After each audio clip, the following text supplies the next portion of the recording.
I used to believe that loyalty was a two-way street. I was wrong. 20 years. That's how long Rachel and I had been married, and if you'd asked me a month ago, I would have told you we'd make it another 20 without breaking a sweat. We were high school sweethearts, the kind of story people roll their eyes at until they see it actually work. I still remember the proposal like it was yesterday. Nothing fancy, just me on one knee in the park where we had our first kiss, holding a quarter-carat diamond that took 3 paychecks to afford. Rachel cried so hard she could barely say yes. Our wedding was the same. Small, intimate, just family and close friends in her parents' backyard. Her dad, Frank, pulled me aside that day and told me he couldn't have picked a better man for his daughter. Those words meant everything to a 22-year-old factory worker with calloused hands and big dreams.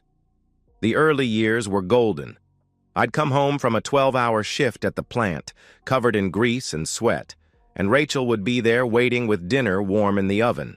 She'd trace the scars and calluses on my hands while we talked about our days, calling them honest hands, with this little smile that made every aching muscle worth it. Sunday dinners with both families became our tradition. Her mother Margaret's pot roast, my mom's apple pie, Frank telling the same construction site stories while we all pretended we hadn't heard them before. I never minded the double shifts, the overtime, the holiday work. Every extra dollar was an investment in our future. Rachel handled the finances. She was always better with numbers than me. She managed our social calendar too, keeping track of birthdays, anniversaries, organizing get-togethers. I trusted her completely. Why wouldn't I? This was Rachel. My Rachel. The changes started small, so small I didn't even notice at first.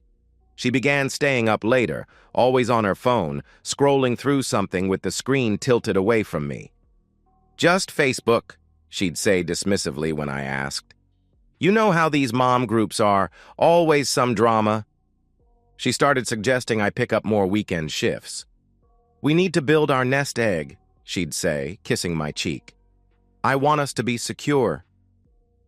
When Jim from next door mentioned he'd seen Rachel's car at the shopping center during my Tuesday shift, she had an easy explanation: picking up prescriptions for her mother. When Carol from down the street asked if Rachel enjoyed the new lunch place downtown, Rachel laughed and said Carol must have mistaken someone else for her. I believed every word. That was my job as a husband, wasn't it? To trust my wife? But 3 weeks ago, something shifted. I came home from a particularly brutal shift. One of the machines had broken down, and I'd spent 6 hours elbow-deep in mechanical guts trying to fix it. My back screamed, my head pounded, and all I wanted was to collapse into bed beside my wife. Rachel was already asleep, or pretending to be. Her phone lay face down on the nightstand, and for the first time I could remember it was still glowing with notifications. Not the gentle pulse of a charging light, but the active glow of incoming messages. At 2 a.m. I lay there staring at that phone, feeling something cold and foreign twist in my stomach. 20 years of marriage, and I'd never once thought about looking at Rachel's phone. Never needed to. But lying there in the dark, listening to her breathing that seemed a little too controlled to be truly asleep, I felt the first crack in the foundation we'd built. I should have picked up that phone, but I still believed in us. That was my first mistake. 3 weeks passed after that sleepless night, and I became a detective in my own home. Every morning started the same. I'd reach for Rachel like I had for 20 years, and she'd already be out of bed, in the shower, or suddenly remembering something urgent in the kitchen. No more good morning kisses. No more waiting up when I worked late. When I tried to hold her hand while watching TV, she'd pull away to check her phone or adjust a pillow. "I'm just tired," she'd say evasively when I tried to initiate intimacy. "This headache won't go away. My stomach's been off. Mom's health issues are stressing me out." 20 years of marriage teaches you the rhythm of your partner's body, their desires, their patterns. This wasn't stress. This was avoidance. The phone became her constant companion. She'd take it to the bathroom every single time. She'd panic if she couldn't find it immediately, tearing through cushions with barely controlled anxiety until it was back in her hands. The password had changed, too. I discovered this by accident when I tried to check the weather on her phone while mine charged.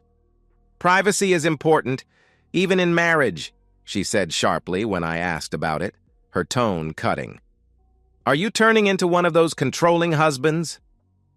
Her appearance began to change. New clothes appeared in the closet. A silk blouse here, a form-fitting dress there, things I never saw her buy. She started wearing makeup for grocery runs, styling her hair for errands. The perfume was what really caught my attention. For 20 years, Rachel wore the same vanilla scent I'd bought her for our first Christmas together. Now she smelled like something expensive and unfamiliar, something that made my throat tight with recognition I couldn't quite place. "It's a gift from Lisa," she explained when I mentioned it. "From that new boutique downtown. Don't you like it?" Lisa. Her friend Lisa, who was planning a wedding and apparently needed Rachel's help 3 times a week. Tuesday meetings, Thursday consultations, Saturday planning sessions. Rachel had never shown any interest in event planning before, but suddenly she was indispensable to Lisa's big day. The lie unraveled at a neighborhood barbecue. I was manning the grill with Tom, Lisa's fiancé, making small talk about the wedding. "Rachel's been such a huge help to Lisa," I said, flipping burgers. "All those planning meetings must be paying off." Tom's forehead creased. "Planning meetings? Man, we hired a professional planner months ago. Lisa hasn't needed help with any of that stuff." The burger nearly slipped off my spatula. "Oh, I must have misunderstood," I managed, my mind racing. "You know how women are with their projects." But I hadn't misunderstood. Rachel had looked me in the eye and lied over and over again. The distance between us in bed became an ocean. We'd lie there, inches apart but completely disconnected, the silence so loud it hurt my ears. When I tried to talk about us, about what was happening, she'd turn it around on me. "You're suffocating me, Daniel," she'd snap defensively. "When did you become so needy?" So suspicious. This isn't the man I married. Maybe she was right. The man she married would never have doubted her. But that man was dying, suffocated by lies I couldn't quite prove.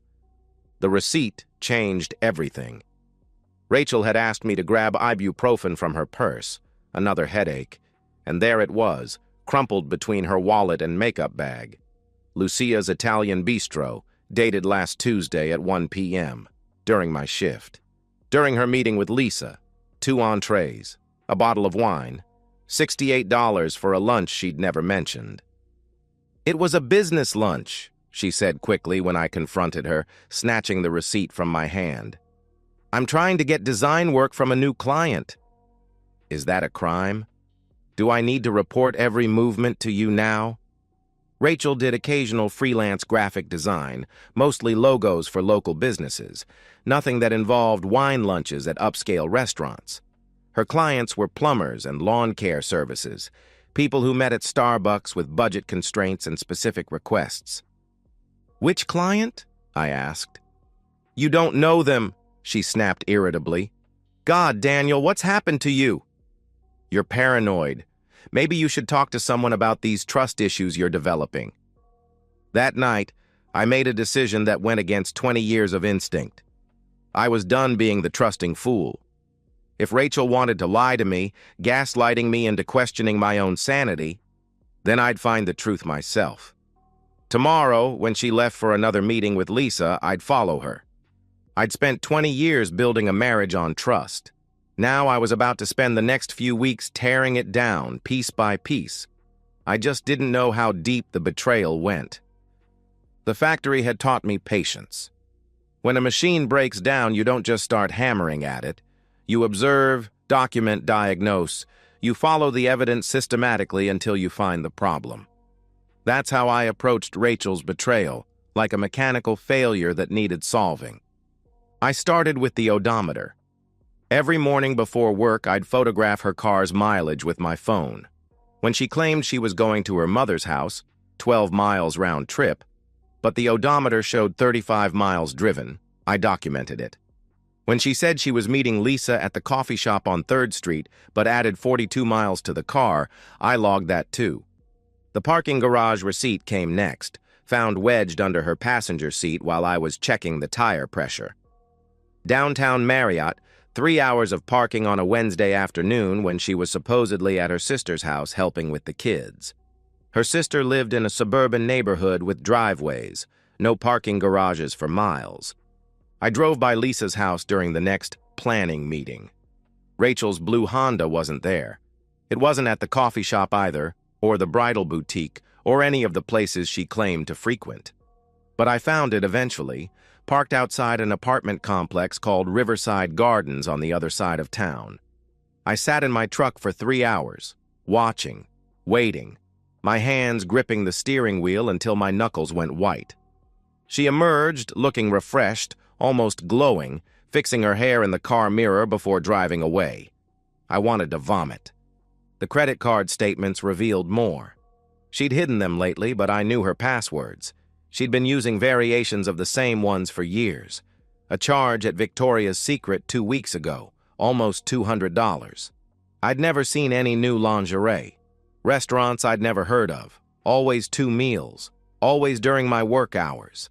Cash withdrawals that didn't match our usual spending patterns. The phone bill was damning in its absences. Hundreds of texts during specific windows, always when I was at work. But the messages themselves were deleted. She was careful, but not careful enough. The pattern was clear. Heavy texting from noon to 3 on weekdays, nothing on weekends when I was home. After a week of surveillance, I followed her again. This time, I watched her park at Riverside Gardens and use a key to enter apartment 237. A key. Not knocking, not ringing a doorbell. She had a key to another man's apartment. I sat in my truck, engine off, watching our 20-year marriage dissolve in real time. An elderly woman walking her dog passed by, and I realized I was crying. Not sobbing, just silent tears rolling down my face while I watched the apartment where my wife was destroying everything we'd built. "That's Nicholas's place," the elderly woman said conversationally, having doubled back. "Nice young man. Personal trainer at the gym. Always has lady visitors, though. Different one every few months. Personal trainer." Rachel didn't even have a gym membership, or so I'd thought. The rage that filled me was cold, calculating. Not the hot fury of immediate betrayal, but something deeper, more purposeful. I'd spent 20 years loving this woman, working myself to the bone to provide for her, trusting her with everything. And she'd thrown it away for what? Some gym rat with an apartment full of rotating women? I went home and pulled out our documents. The prenuptial agreement her parents had insisted on, ironically to protect Rachel from me if things went badly. But I'd had more assets going in. The house I'd inherited from my grandmother, my pension plan, my truck. The prenup protected me more than her, especially with an adultery clause that would forfeit her claims to marital assets. But a clean divorce felt insufficient. Rachel hadn't just cheated, she'd gaslit me, made me question my sanity, my worth as a husband. She'd been using our money, our savings, to fund this affair. Every receipt I'd found was paid from our joint account. She was stealing from our future to pay for her betrayal. The plan formed slowly, methodically. Rachel's greatest weakness had always been her parents' opinion. Frank and Margaret thought their daughter had the perfect marriage. They bragged about her at church, about how she'd found such a good, stable man in me.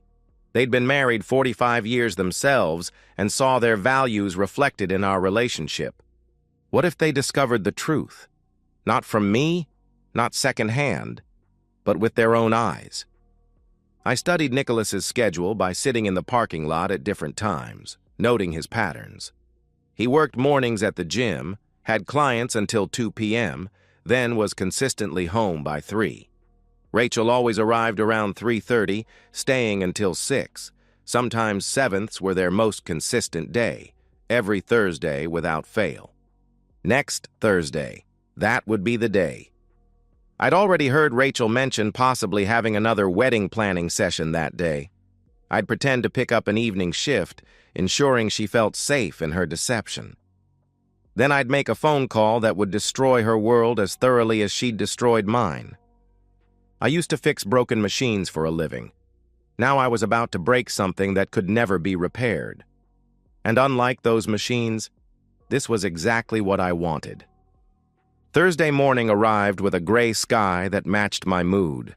My hands trembled as I buttoned my work shirt, each button feeling like a step closer to the edge of a cliff. Rachel hummed in the bathroom, actually hummed, while doing her makeup. She'd been in such good spirits all week, more affectionate than she'd been in months. The anticipation of her afternoon with Nicholas made her generous with her deception. "Have a good day, honey," she said cheerfully, kissing my cheek at the door. The kiss burned like acid. "Don't work too hard." "Might have to stay late tonight," I replied, the lie sliding out smoothly. "Johnson wants that main line recalibrated before the weekend." "That's fine," she responded casually. "I'll probably have dinner with Lisa anyway." Wedding stuff. She smiled, and I saw it clearly now. The practiced ease of her deception, the way the lie rolled off her tongue like truth. At work, I was useless. Dropped a wrench into the machinery, nearly crashed a forklift, forgot basic procedures I could do in my sleep. My supervisor, Mike, pulled me aside at lunch. "Dan, what's going on?" he asked with concern. "You look like hell." "Rachel's not feeling well," I answered. "Might be something serious. Can't stop worrying about her." Mike's face softened. "Take the afternoon, man. Family comes first." If only he knew. I clocked out at 2 p.m. and sat in my truck in the parking lot staring at my phone. Margaret's number glowed on the screen. One call would set everything in motion. Once I pressed that button, there was no going back. A text from Rachel appeared. "Having dinner with Lisa tonight. Don't wait up. Love you." The heart emoji decided it. I pressed call. "Daniel!" Margaret's warm voice filled my ear. "How lovely to hear from you." "Hi, Margaret. Listen, I'm really worried about Rachel," I said, my voice cracking, not acting, just the genuine emotion of the moment. "She called me about an hour ago saying she felt dizzy, nauseous, like she might faint. She was driving home but sounded really out of it." "Oh my goodness," she exclaimed. "Is she okay?"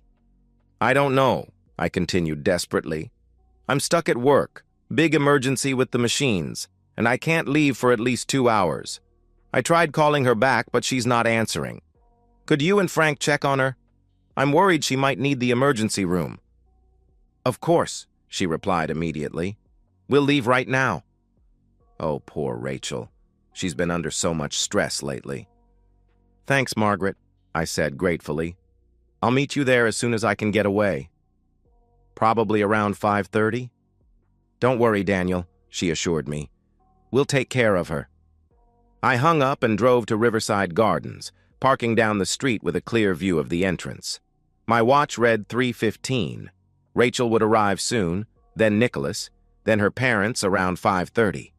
I'd arrive moments later, playing the concerned husband who'd rushed from work. Nicholas's motorcycle pulled in at 3:20, so he'd left the gym early today. Special occasion, perhaps.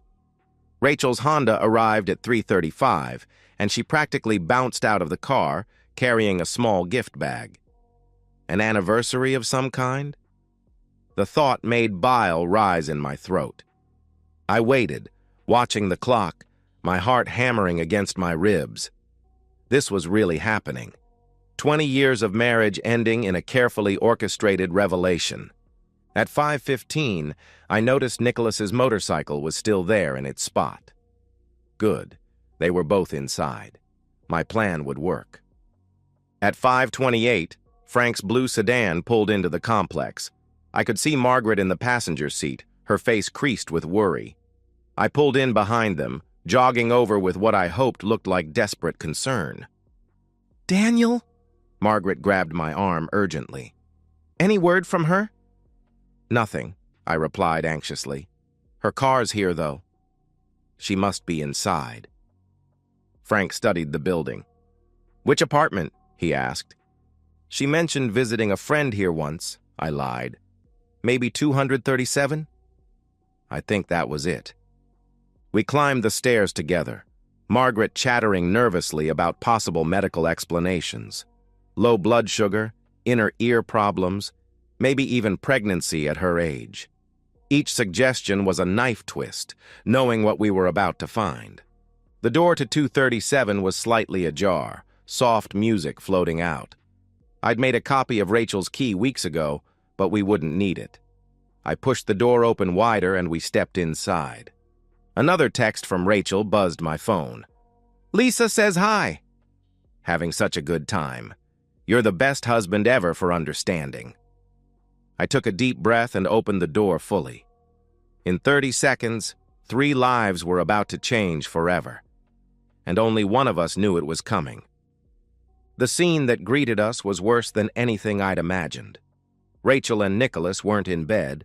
They were on the couch, intimately entwined, her silk blouse unbuttoned, his shirt on the floor.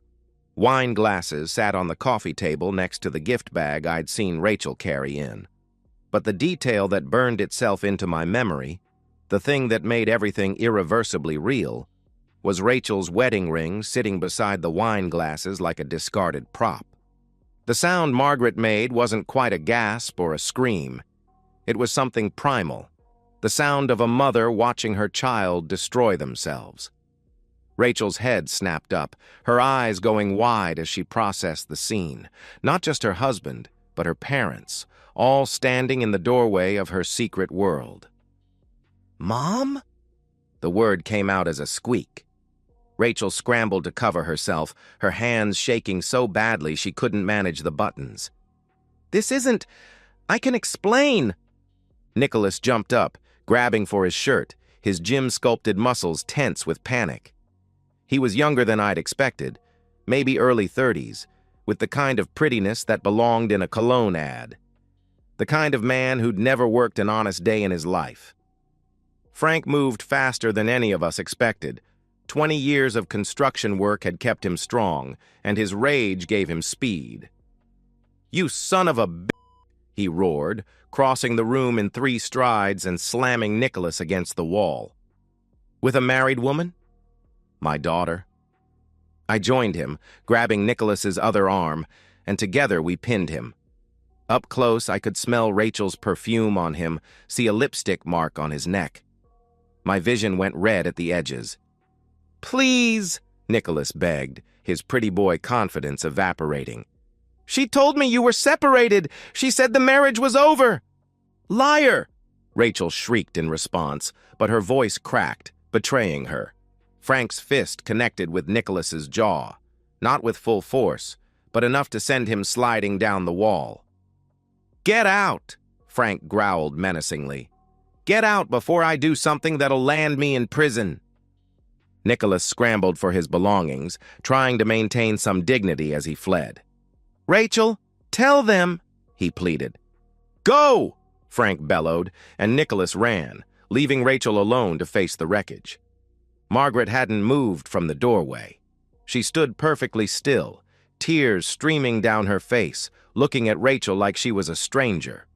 When she finally walked forward, Rachel reached for her, seeking comfort, but Margaret's hand came up sharp and fast, slapping Rachel across the face, not violently, but with the precise disappointment only a mother could deliver. "How could you?" Margaret's voice was barely a whisper. "How could you do this to Daniel?" "To us? To yourself? We raised you better than this." Rachel collapsed onto the floor, sobbing hysterically, makeup running in black streams down her face. "It just happened," she wailed desperately. "I didn't mean for it to. Daniel's always at work, always tired. I felt so alone." "Alone?" I finally spoke, my voice deadly calm. "I worked those hours for us, for our future. Every double shift, every weekend, every holiday, it was all for us.